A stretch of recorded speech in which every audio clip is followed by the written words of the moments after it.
he is considered as one of the three most influential human beings to have ever lived on the planet Earth. We are talking about Shri Karl Marx.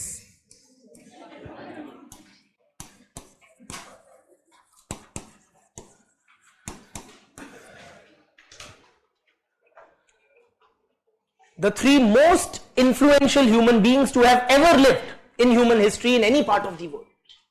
Such has been the impact of Karl Marx. And who are the other two with that kind of a social impact across the globe?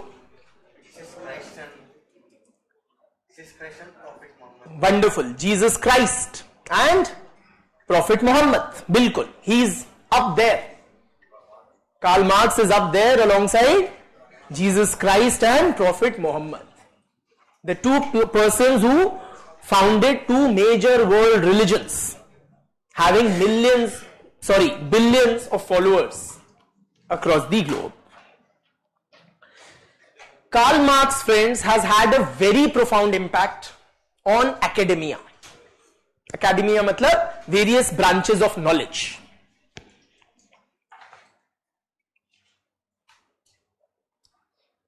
His influence is not confined to the narrow realms of sociology.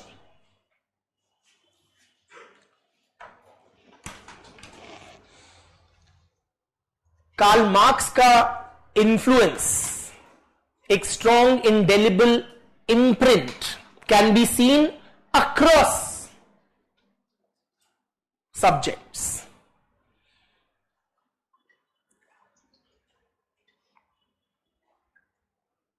So there is a Marxist school of history. There is Marxist economics.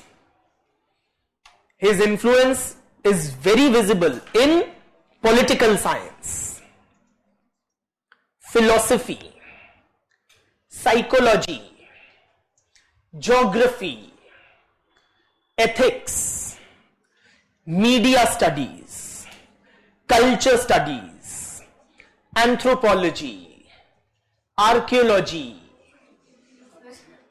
literary criticisms, art criticisms, और हाँ, sociology. Across subjects. Not only has Marx had a very profound impact shaping these academic disciplines, his impact is far beyond academia, yani schools and colleges or educational institutions. He has had a profound ideological impact. In other words, he has shaped people's way of thinking very profoundly.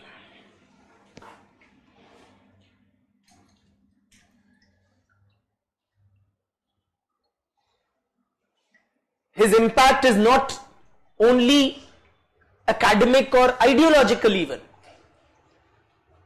Marxist thought and writings have profoundly shaped economic systems and political life across the globe.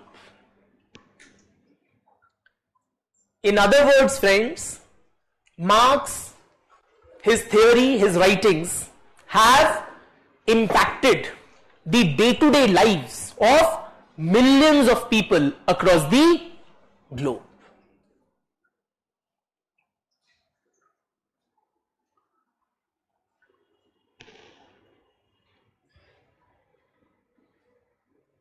इसीलिए जनाब is considered as one of the three most influential human beings to have ever lived. A very brief life story about this very important person in human history. This is his time period. मतलब 19th century guy.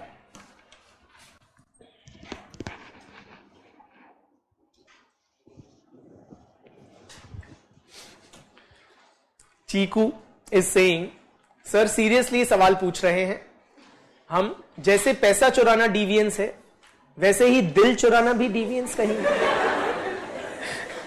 चलिए, so coming back to Karl Marx. Marx was born in,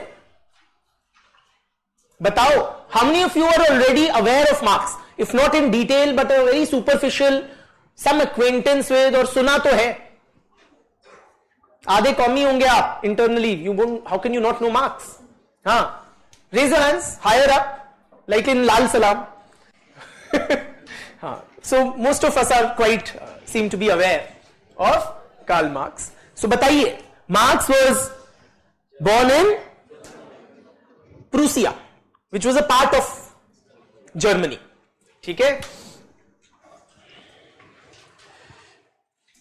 And but he did not live throughout his life in that land. In any case, so he was born in Prussia, which was a part of Germany, and religion wise, क्या religion क्या था marks का? Jewish?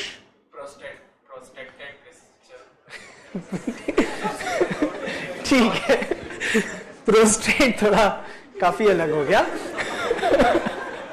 I think you did it deliberately. हाँ, सो he was born in a Jewish background, but his father had converted to Christianity. ठीक है, तो ये था. And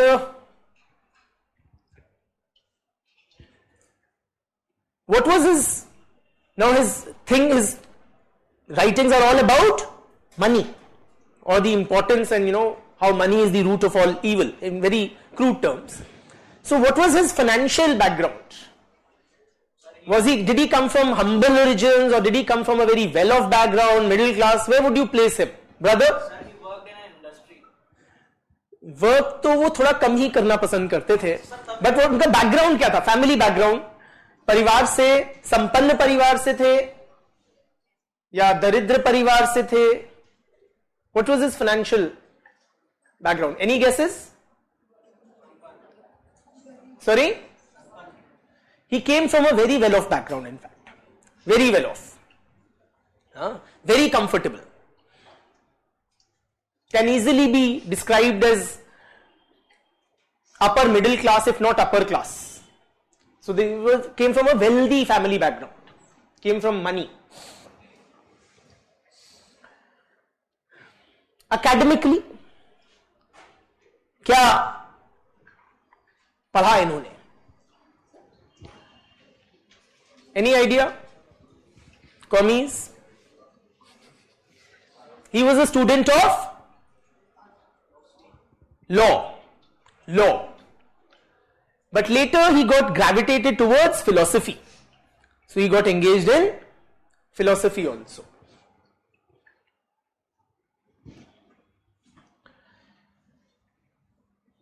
When he grew up, what was his occupation or this thing? How did he earn? Firstly, he did not earn much. He was not very concerned about making money. But for sustenance, he relied upon, he was a journalist. He used to write articles, etc. for newspapers.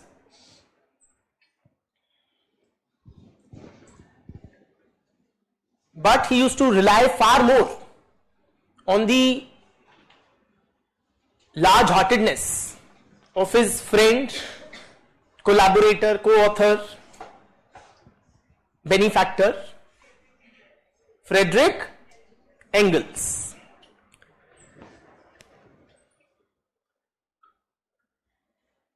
उनका एक दोस्त था जिनके साथ उन्होंने the communist manifesto, one of the most well known works, they co-authored, right? So उनके पैसे पे ज्यादा थोड़ा जीते थे. Now, he got, now in his writings he was very against, he was writing a lot of times against the government. So he got kicked out. First from Germany, he shifted to Belgium or somewhere. First he went to France, वहाँ से भी kicked out. Then he went to Belgium, I think, वहाँ से भी kicked out. Finally he landed in England. And he died in England. But he died stateless.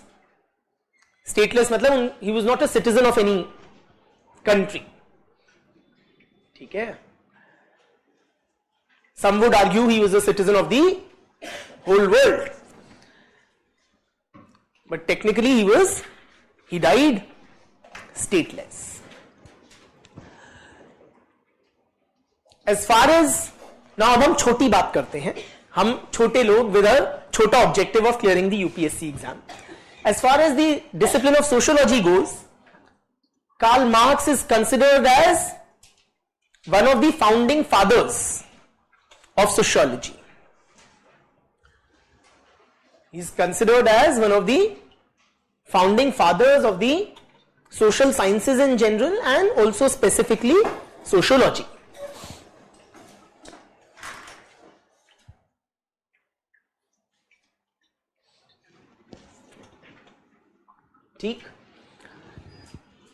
And back then, when much of sociological analysis or the other founding fathers were quite focused on highlighting harmony, cooperation, interconnectedness, interdependence between social institutions.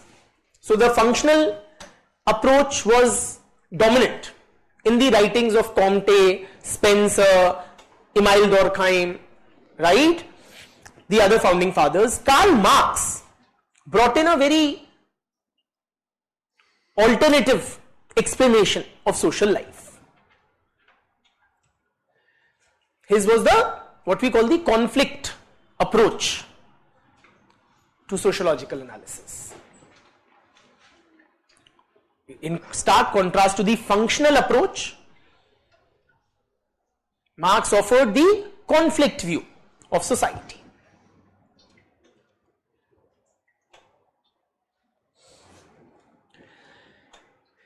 In our UPSC syllabus in sociology, there are 4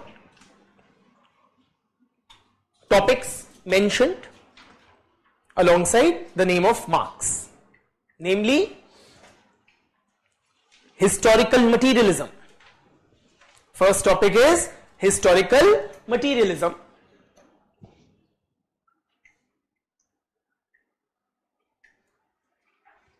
Second, mode of production. I am not writing because I presume you can write, these are normal English words. Historical materialism, mode of production, alienation. Third is alienation.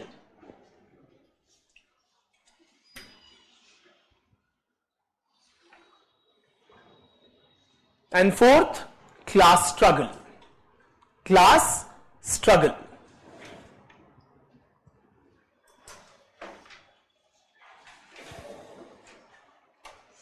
ठीक? So let us try to understand his writings and what explains his impact on societies across the globe. This massive impact which we have discussed. Beginning with historical materialism. Just a small caveat in the beginning. You know, Marxist writings are very integrated. Very integrated. For example, when we discussed Durkheim, we discussed social facts separately, religion separately, division of labor separately, and we were able to do good justice to them independently. Likewise, Merton, reference group alag pada, deviance alag pada, it is all fine. Marxist writings are very well integrated, so only for the sake of convenience, we will be trying to eke out these different aspects from his theory, but whatever we read under one topic, it is very intimately connected to what we will be studying in the next. ठीक है? But for the sake of convenience, we will try to study them separately. Chaliye, beginning with historical materialism.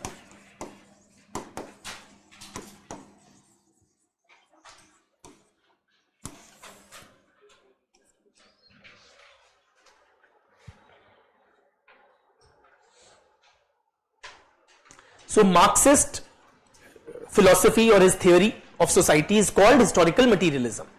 I'll dictate also, but first I'd like to explain a bit.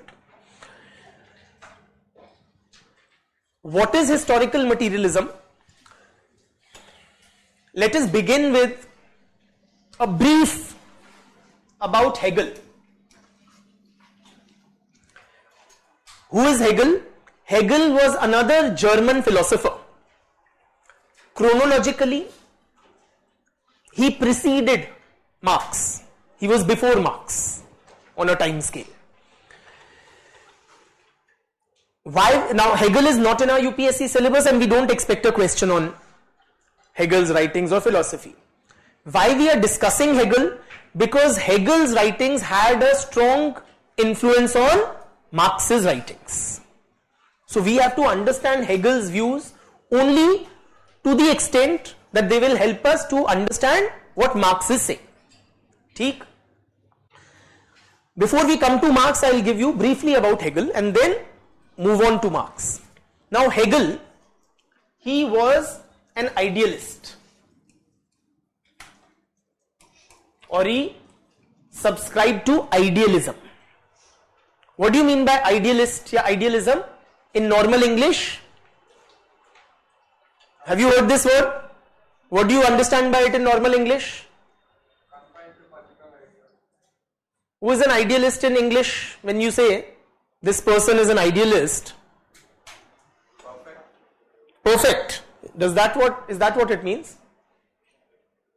How the thing should ought to be, like how the person be in perfect way. Something like that. In the sense, he is, he wants to do things as, just by the book or as they ought to be. Absolutely as they ought to be.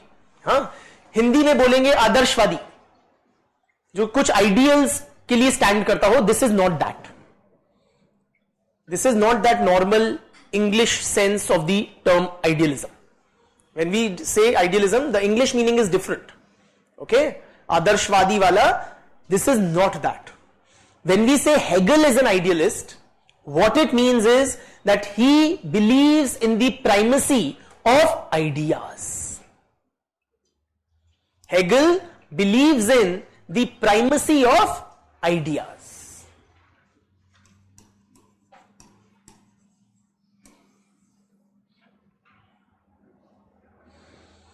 What we mean by this? He believes in the primacy of ideas. In other words, friends, Hegel is of the view that ideas are primary and material reality is secondary.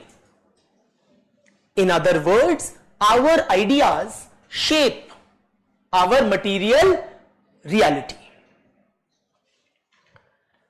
According to Hegel, ideas are all important. Our ideas shape our material reality.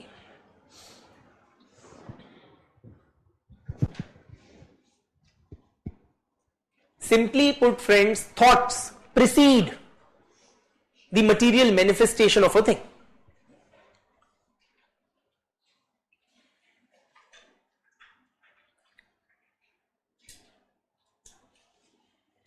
How was the wheel invented?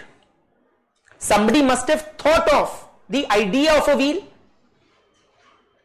and then the physical object, the material reality of wheel would have come into existence. So ideas precede material reality. Ideas come first, and only then, and because of the ideas, you have changes in the material reality. Clear?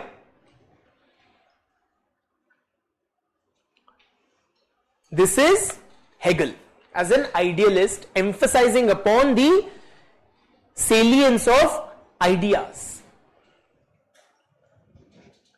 So how does society change? How does human history, or how does society evolve historically? Because of changes in ideas. New ideas replace old ones, and that is how changes take place in human history.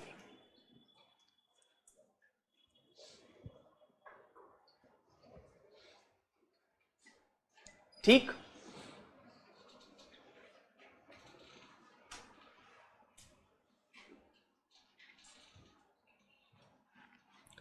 Now, how do new ideas come about? How do changes take place in the realm of ideas? According to Hegel, changes in ideas take place through dialectics, or using the dialectical method.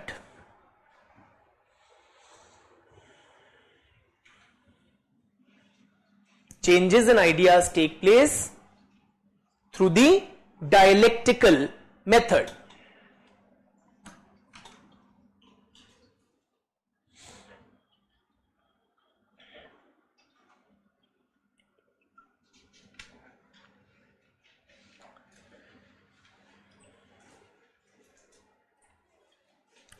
What is the dialectical? अभी तक यहां तक समझ आ रहा है? Yes or no? Or anything needs to be re-explained another way or something? I need validation. Like Merton had said, we all need validation from the groups we are members of. So tell me, समझ आ रहा है? Only then, not validation enough. Are you with me on this or not? सच में? ठीक है. Now, क्योंकि ये है थोड़ा abstract है, philosophical है, so I want you guys to be on the same page. How do ideas change? Through the dialectical method. Dialectical method क्या होता है? For example, one way of arriving at the truth or discovering reality is through debate. You guys all know debate. What is a debate? How does a debate work? On any issue? In school we've all had debates, right? On any issue, you would have one person who's committed to supporting that statement, another committed to opposing it. This guy, the first guy, he will marshal out 10 arguments in support of that statement. ठीक है? कुछ भी statement ले लो कि Indian democracy is doing a good job. ठीक है? So the guy supporting it, he will marshal 10 arguments why Indian democracy is successful. The guy opposing it will marshal 10 arguments in support of the opposing stance, which is that Indian democracy is a failure. ठीक? And then both of them will try to present their point of view to the audience, judges, whoever, and based on how effectively they communicate their ideas, the strength of those ideas, and the conviction with which they are conveyed, one of them will be declared a winner. That's how debate works. Dialectics is in stark contrast to this kind of discussion on ideas.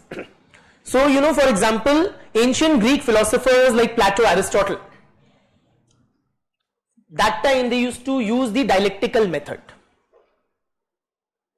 How it works is that one idea is offered, okay? That idea will be countered by an opposing idea, and then by combining elements of both ideas, a new idea or explanation will emerge. That is how there will be a progression or progressive development of ideas. Bear with me for a moment, it will become clearer as we proceed. Okay, so how dialectics works? There is a thesis. There is a thesis which is the original idea. ठीक है? it combines with its antithesis, which is the opposite idea. Thesis or one idea combines with its opposite idea, the antithesis, to give rise to a synthesis.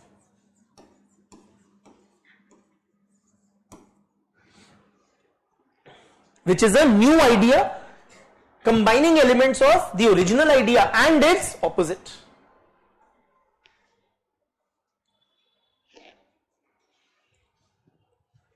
For example, मान लो we are that class in ancient Greece. So,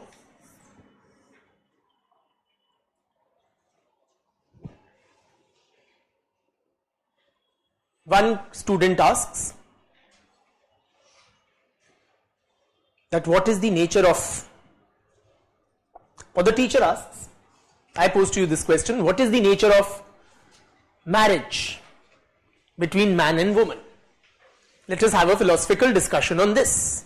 Is marriage good or bad? Tell me. बोलो, कुछ भी बोलो. अच्छी है बुरी है? Sorry, अच्छी है बुरी है शादी? मेरे इकलौती की तो ना हुई, आपने भी देखी होंगी कई शादियां. हाँ, what is the nature of marriage? You've seen your parents' marriages for sure. Huh? What is the nature of marriage? You're like, sir, now you're getting personal. Huh? So, we have no option, but you've trapped us into saying it's good.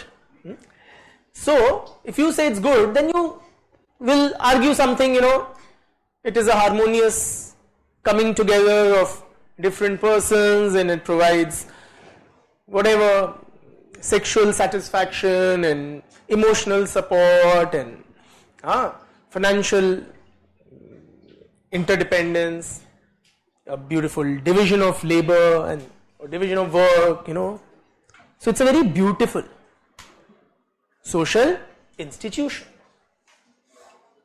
But then another student would poise, कि sir नहीं, marriage is bad. A feminist from JNU will point out that it is a bloody oppressive social institution. Women have it all bad in marriage. They are subjected to domestic abuse, marital rape, overburdened with household chores, solely responsible for raising children, denied autonomy. Very contrasting views on the issue of marriage. एक हमारा thesis कि it's good, एक हमारा antithesis कि it's bad.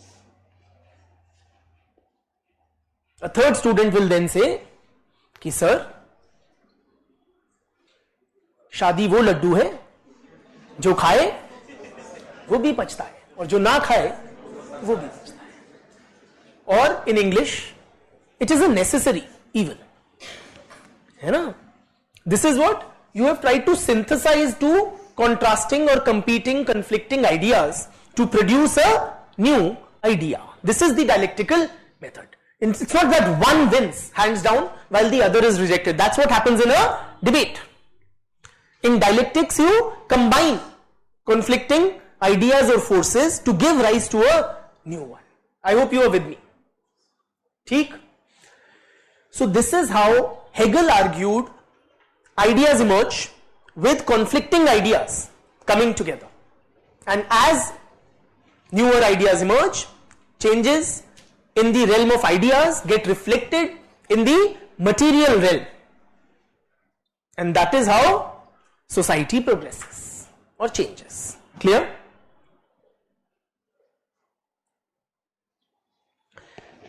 Now, so therefore, Hegel's theory or view is termed as dialectical idealism. Dialectical idealism.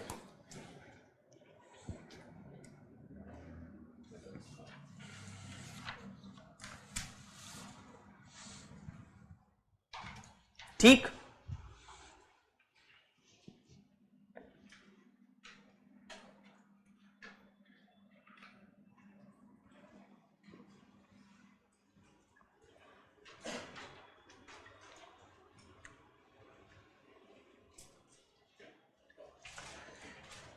Now, Karl Marx.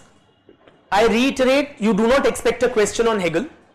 It's not a part of syllabus, UPSC socio syllabus, but to understand Marx, we've discussed what we have. Now, coming to Karl Marx.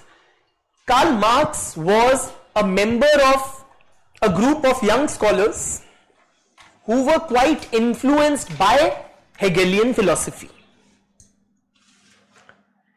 These scholars were called young Hegelians. So Marx was a young Hegelian.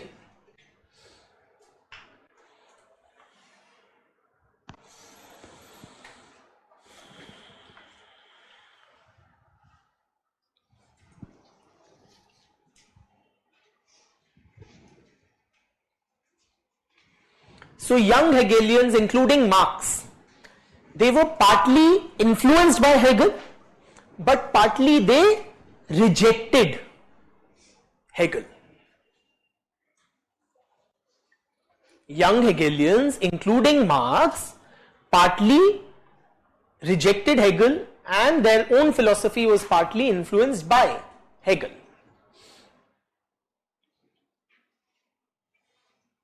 Or, to paraphrase Karl Marx himself, he said, we put Hegel on his head. We put Hegel upside down. वो अगर यूं खड़ा है, हमने उसको यूं कर दिया. अगर ये हेगल है, यहां पे उसका सर है, ये उसके पांव है, हमने उसको उल्टा लटका दिया. In other words, they inverted Hegel's ideas. What they did, these guys rejected, or Marx, let's say, stick to Marx. Marx rejected Hegel's idealism. Marx rejected Hegel's idealism.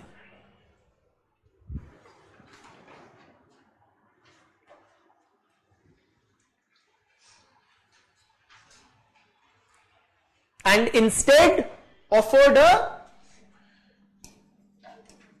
materialist conception.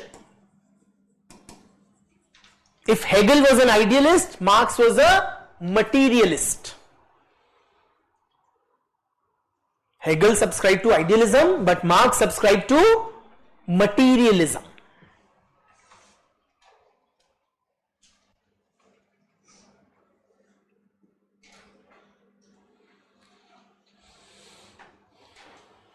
I repeat, Marx put Hegel on his head. In other words, he said exactly what Hegel was saying. Hegel said what? Ideas are primary and material reality follows or is secondary. But Marx said exactly the opposite. According to Karl Marx, material reality is primary. That's why he's called a materialist. Material reality is primary.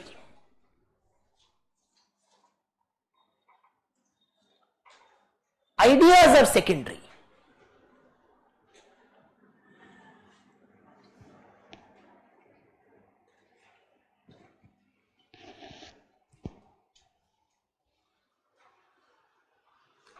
In other words, friends, our ideas are shaped by our material reality. Our ideas are shaped by the material reality.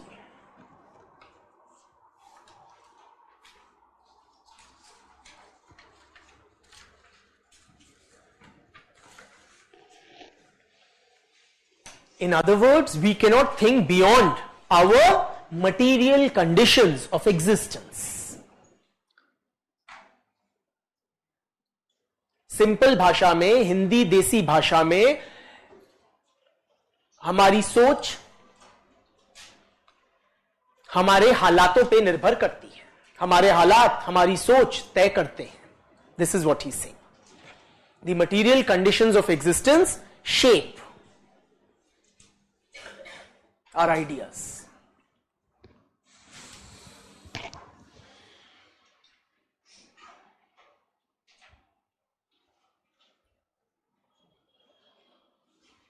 When he says material reality, material emphasis on materialism, his primary focus is on economic aspects. Economic aspects. Our economic conditions shape our thoughts, our ideas.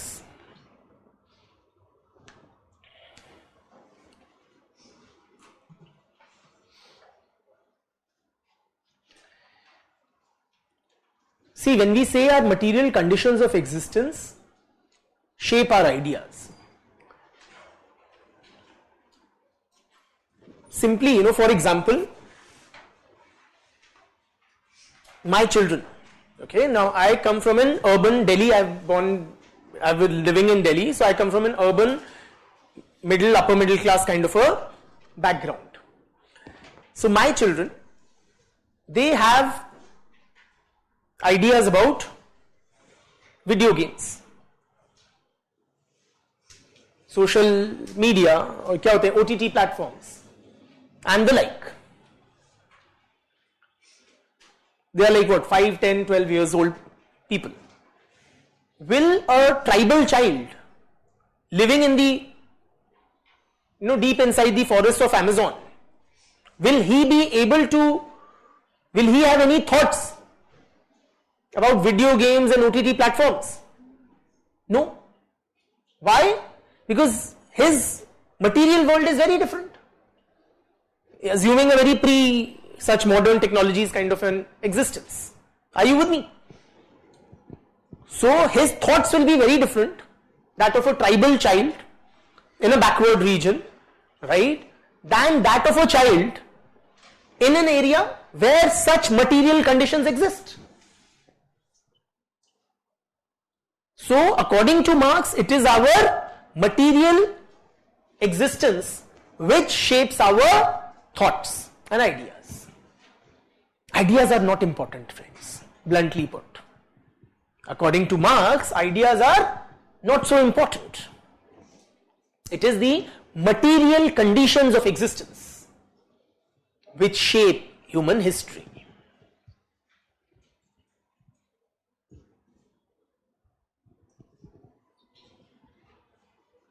Who is right? Marx या Hegel? Why this bias? Just because we are studying him? Just because you want Marx?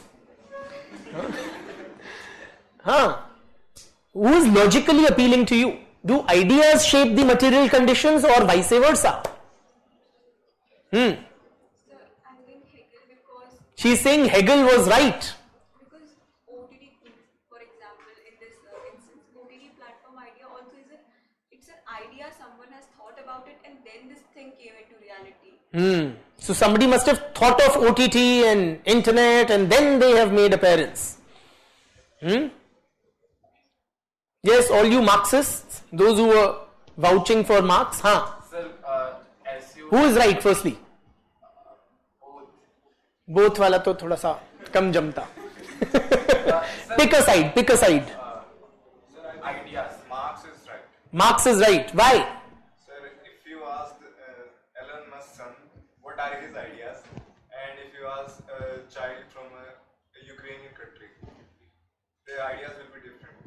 The ideas of the son of Elon Musk and यूक्रेनी मिला तो तुम्हें और पिछड़ा चले जाते, Africa चले जाते ना, war torn country, अच्छा, would be very different. How does, brother? Like as she pointed out that imagination of OTT became into like object like app. Even if he used to think that there is something. Are you countering her or are you supporting her? Yeah, countering her. Like You're countering her. Supporting Marx. supporting Marx. Even if he thinks to OTT, there is something technology needs to support him. Like might be like the economy. So he is arguing, if I interpret you correctly, correct me if I am wrong, that some technological basis already existed. That is why the guy could think of OTT. For example, a basic internet or communication technology framework infrastructure already existed. That is why the idea of OTT came up. So it was not in the absence of, it was not in the vacuum, in a vacuum, irrespective of the material conditions. The material conditions have resulted in the idea of OTT. He is saying, as Marx had suggested. So, but the material conditions, or for example, technology in this case, that is also created from somebody's idea only. That was So it is the chicken egg thing. कि क्या पहले आया idea या material reality in a particular example. See, let us appreciate why does Marx say what he does. Why is material reality primary? Or why does he give this primacy to material conditions of existence? बड़ी simple argument है Karl Marx की. ये कहता है कि in order to think, how do you get ideas? You think. But in order to think, man must, what is an basic essential precondition for thinking? In order to think, man must live. जियोगे नहीं तो सोचोगे कैसे? In order to think, man must live. In order to live, man must, in order to live, man must eat. Eat. And in order to eat, man must produce.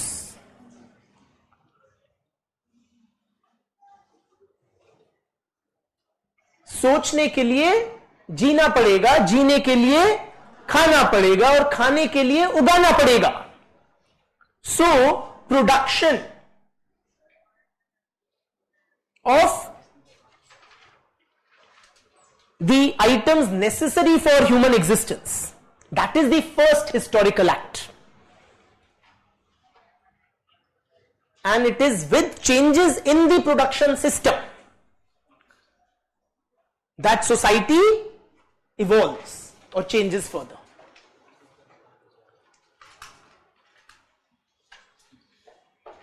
So, according to Marx, the material conditions of existence are of fundamental importance. Changes in material reality drive human history.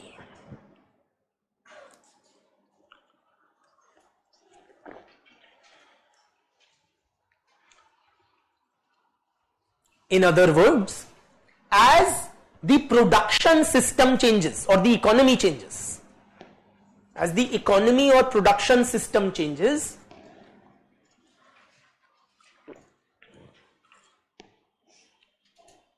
the rest of the society changes.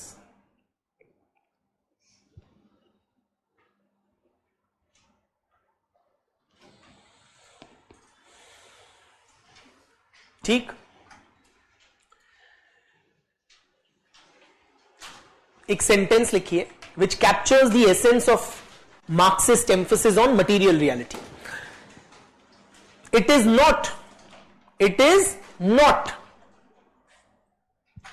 the consciousness of man. It is not the consciousness of man that determines his being.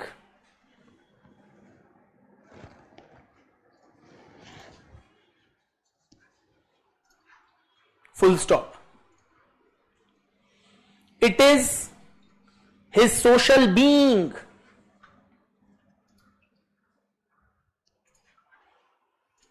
that determines his consciousness.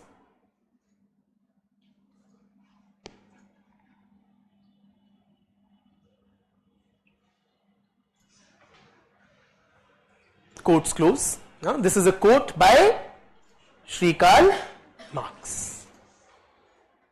Simply, मेरी सोच से मेरे हालात नहीं बदलते, मेरे हालात तय करते हैं कि मेरी सोच क्या होगी, मेरे विचार क्या होंगे.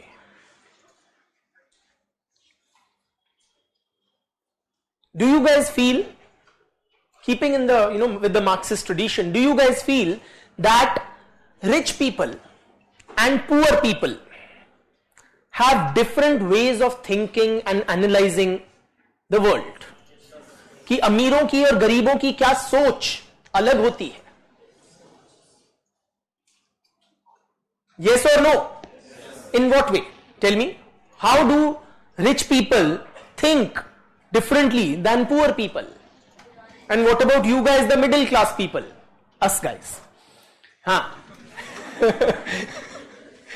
बताइए कैसे सोच अलग अलग होती है हमारे आर्थिक और इकोनॉमिक कंडीशंस के बेसिस पे. Brother, because this is precisely what marks is proposing. Brother. Sir, so if someone is a child of industrialist, for him MBA does not matter. What does not matter? MBA degree. MBA degree.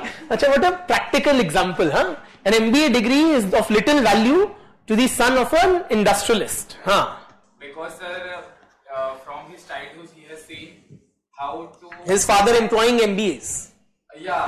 His father is giving job to MBAs and how the things actually work in the World of business. in the world of business. And sir, the poor family, poor member of the member of the poor family will think, okay, I have, like typical Indians, we have all done engineering. Now there is no option left for this mechanical job, so let's go for MBA. Then later they realize even in IIM, ABC, they are not even getting the expected package what is being reflected 1 crore. Not even the top two guys will get 40 lakh and 30 lakh, and the average median 99% will be. But don't rant. ये अपनी व्यथा, his angst against the education system, but we get the brief, है ना? कि and you were suggesting, perhaps, long story short, that poorer people feel somewhat cheated, Yes, sir. huh? Or shortchanged. Huh, brother? Poor people have low aspirations. Poor people have lower aspirations and rich are already on the treetop and they want to fly in the sky. How many of you kind of agree with that? No? Okay. What about middle class people? Where do you place them? In which strata? Like the guys with aspirations or the ones without? Middle class, so you are clubbing in a way with the rich. You're saying rich and middle class people have high aspirations and the poor, they don't have high aspirations. वो अपनी गरीबी में set है. हाँ? They're like, They have accepted their misfortune. sir, जो उनके लिए high aspiration होगा, वो हमारे लिए failure होगा. हाँ? So poor people don't aim too high. और बताइए, how do rich and poor, or wherever you want to place the middle class as well, think differently? Because all of you suggested they do. Sir, if we take example of like 500 rupees, a poor person might think of 500 rupees as that his food for 5 or 10 days is insured. He can have food with 500 rupees and that's insured. So that's his basic need is that. For a rich person, हाँ. that might be just giving a tip to a waiter. 500 की tip, God. That's like super rich. And for middle class, that would be that they can afford it, so they can do it sometimes. It's not that big of a thing. और middle class will think इसमें मेरी jeans की EMI आ जाएगी. हाँ. But they can indulge in it that okay, we can spend 500 to go out and eat occasionally. So in that way, So our thinking, है ना? So poorer people would have a subsistence orientation. For them, everything is a matter of survival, right? While for the rich might be loose change. Good. Brother, बताइए. How many of you have really super rich kind of friends and people you may have somewhat known intimately and actually felt a difference in thinking? कि यार इसके level की मेरी सोच ही नहीं है, या मैंने ऐसा क्यों नहीं सोचा, समथिंग ऑफ द सॉर्ट. और are you that guy or girl, that super rich person, and you feel a somewhat disconnect with your less fortunate friends, brother? Rich people has low aspirations. Rich people have low aspirations. As they have to continue. He is saying in stark contrast to the previous view. You're saying rich people have low aspirations. As they are owning the business, they have to expand the business or they will own that. And why do you call that a low aspiration? They don't need employment, sir. So, you're simply jealous. What's it? So they don't need employment. So They just need to expand the business, sir. They don't, so why is that a low aspiration, expanding a business? they don't dream of getting something. Why I may dream of making my business from whatever 100 crores to 1,000, 10,000 crores? Why can't I be aspirational in that? Many of them. Okay, so if I understand what you're saying correctly, that rich people have their basic needs met. So they are not like fighters. They don't have that fighting spirit. Those with a hunger in the belly, literally, proverbially, people without their basic needs met, they are the real fighters and go-getters and climbers. Brother, brief. हाँ बोलो ना. Sir, let's suppose A and B both have equal income, but A is coming from a rich class family, B is coming from poor class family.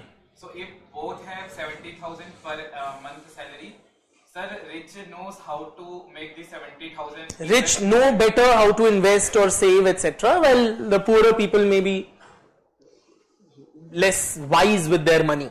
Yeah, sir. They will ठीक make है. this money work for them, sir. So the rich will earn money from money, Yes. while the middle class are He was somewhat. saving it. ठीक है. Great.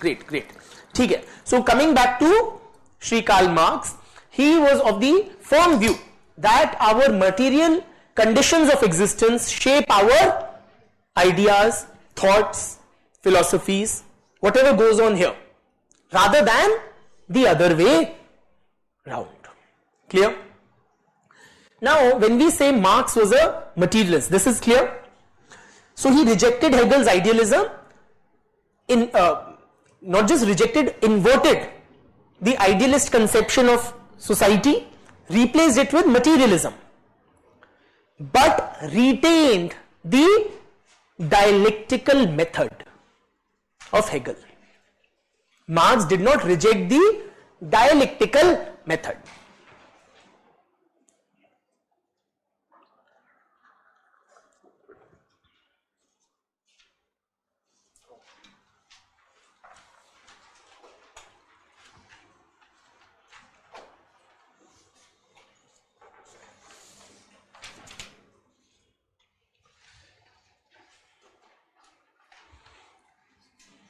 In other words, marks के हिसाब से the dialectical process is going on, but he applied dialectics to the material realm instead of to the realm of ideas. Marx saw dialectics operational or operating at the level of material reality. I repeat, according to Marx, dialectics operates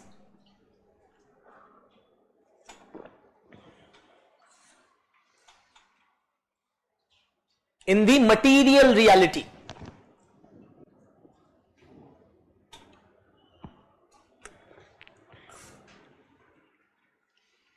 What do we mean? Opposing material forces coming together to give rise to a new material force or condition. ठीक है? Like you had thesis and antithesis in the realm of ideas. Similar, it's happening in the realm of material reality. And dialectics operates through three laws. There are three laws of dialectics. As highlighted by Frederick Engels. ये है marks के जिगरी. उनका पालन पोषण करने वाले उनके कर्ता धर्ता।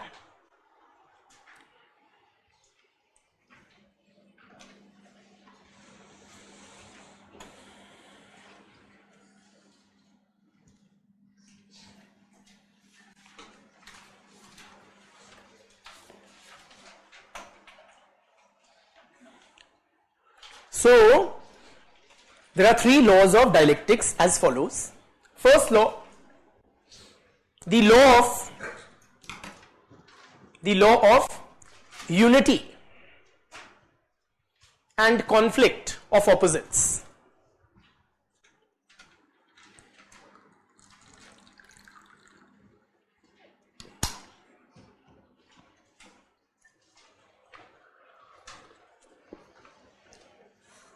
Law of unity and conflict of opposites.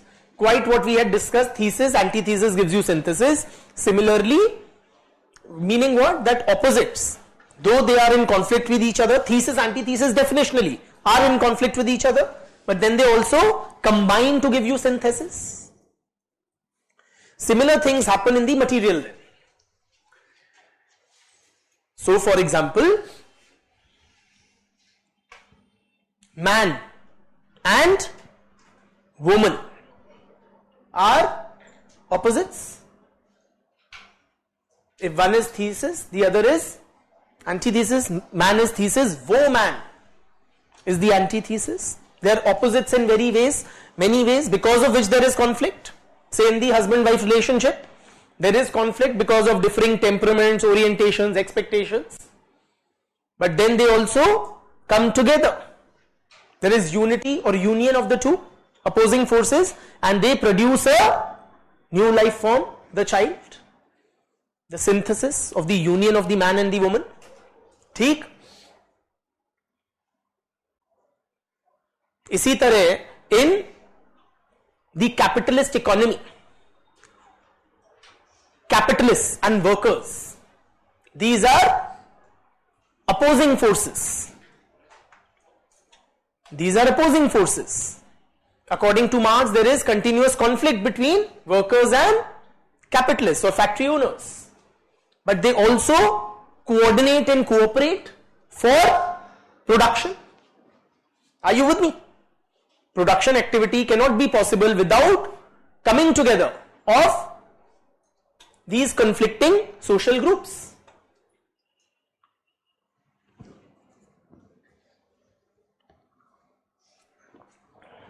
Second law, the law of passage of quantitative changes, the law of passage of quantitative changes into qualitative change. The law of passage of quantitative changes into qualitative change. What it means, first let me explain, then I'll give examples. What it means is, friends, that things change gradually, very slowly or incrementally, by and by, over a period of time. But if you look at the overall impact of those small incremental changes, they produce a huge, qualitatively different outcome. For example, when you witness a child grow up, so say there is a child in your house whom you are saying 5-year-old child on a daily basis. Are there changes in that child on a daily basis? Yes, there are. Are you able to notice them? Barely so. They are barely noticeable, right? So these are very gradual, small changes. But if you pick up the child at 5 years of age and 20 years of age, it is a qualitatively different person you would see. कि वो बच्चे से आदमी बन गया. So these small changes are adding up to produce a very different end result. Are you with me? Qualitatively different. और क्या नाम है तुम्हारा? Hegel. Hegel या Engels? Engels शायद. I think Engels it was, had given an example. When you put heat to water, what happens? Say you put water in a vessel and put it on the stove and you light the stove. What will happen? Boil. Ekdam se. Its temperature will increase gradually. So if it was water at whatever degree, it will become whatever plus slightly more degree, and gradual. This is what? Incremental, gradual, quantitative change in the heat content of the water. But at some point of time, what will happen? Water will turn into steam or vapor, whatever you want to call it. Okay? That is what? Qualitative change. So छोटे changes produce massive changes. That is what we mean. Are you with me? इसी तरह, and as we will see when we proceed, society changes according to Marx from one economic system to another. Say feudal agrarian economy changes into capitalist economy. Does it change overnight? No. It does not change overnight. Small incremental changes in the economic behavior of people start taking place in the old economy only, in a feudal economy. But over a period of time, you see a new kind of economic system emerging. So feudal economy gets transformed into capitalist economy, which is very different. But it began with small changes within a feudal society. Are you with me? The law of transformation of quantitative changes into qualitative change. Third,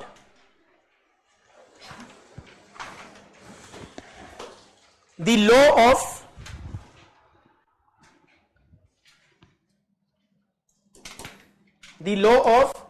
negation of negation. The law of negation of negation.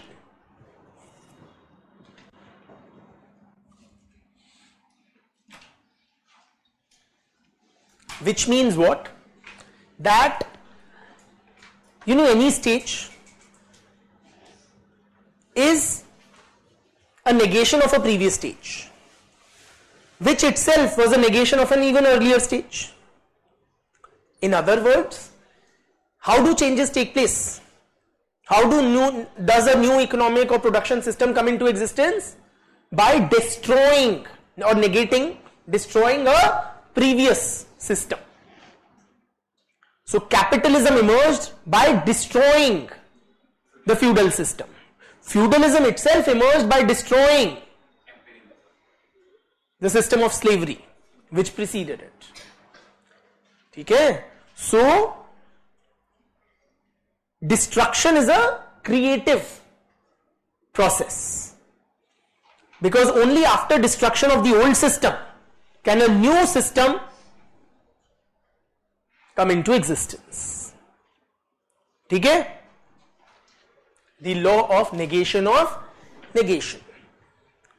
That is how changes take place. When old replaces the new. And that old was also new at some point of time, which had replaced some other previous kind of social existence. Okay?